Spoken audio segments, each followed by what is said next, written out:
বর্তমান সময়ের তবলিগি জামাত সম্পর্কে আপনার মতামত কি? দেখুন, আমরা কোনো ব্যক্তি বিশেষ বা কোনো দলের ব্যাপারে সরাসরি কথা বলি না, তবে একটি কথা এখানে বলছে, আম কথা, ওদের কথা নয়। মনে রাখবেন, যে আপনাকে কোনো কিছুর দিকে আহ্বান করতেছে তার কাজটা কোরআন এবং সুন্নাহ ভিত্তিক কিনা এটা একটু দেখে নেবেন।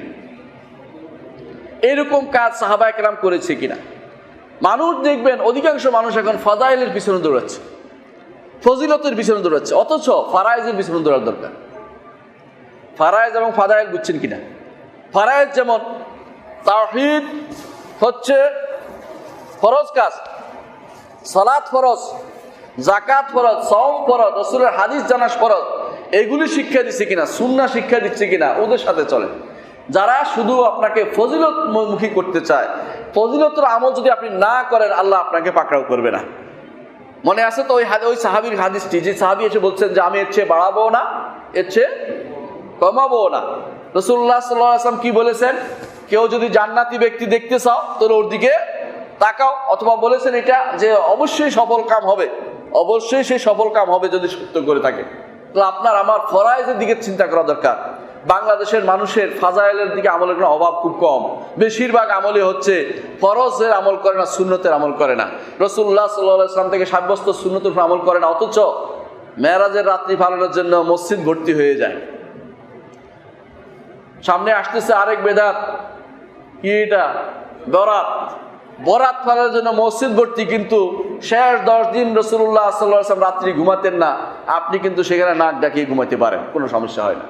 বাংলাদেশের মানুষ এমন অবস্থায় গেছে, শিরিক করতে বাধে না, কিন্তু মসজিদে এসে সিন্নি দিতে কোনো সমস্যা হয় না, মানে এটাও চলে এটাও চলে, তার কাছে কোনো সমস্যাই নাই।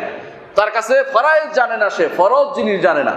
আপনাকে কবরে কোনো ফাজাইল সম্পর্কে জিজ্ঞাসা করা হবে না, আপনাকে কবরে ফরাইল সম্পর্কে জিজ্ঞাসা করা হবে।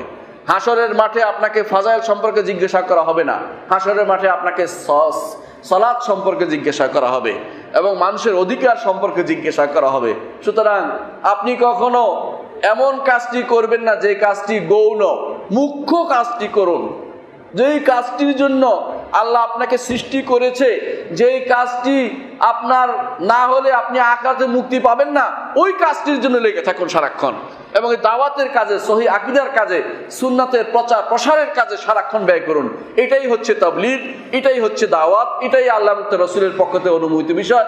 এর বাইরে নিজেরা বানিয়ে বানিয়ে এমন কিছু করবেন না যার প্রয়োজন নেই। একটা প্রয়োজন একসময় ছিল বলে একজন হয়তো সেটা দেখিয়েছেন, এখন আপনাকে চিন্তা করার দরকার আছে যে আমি এখন কোনটা করব, এই মুহূর্তে আমার কোন জিনিসটা বেশি দরকার, এই মুহূর্তে আমার কোন জিনিসটা বেশি দরকার।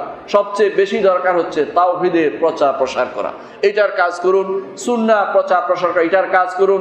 এবং সুন্নাহ ভিত্তিক, তাওহীদ ভিত্তিক সমাজ ব্যবস্থা প্রতিষ্ঠা করুন। আল্লাহ আমাদের তৌফিক দান করুন।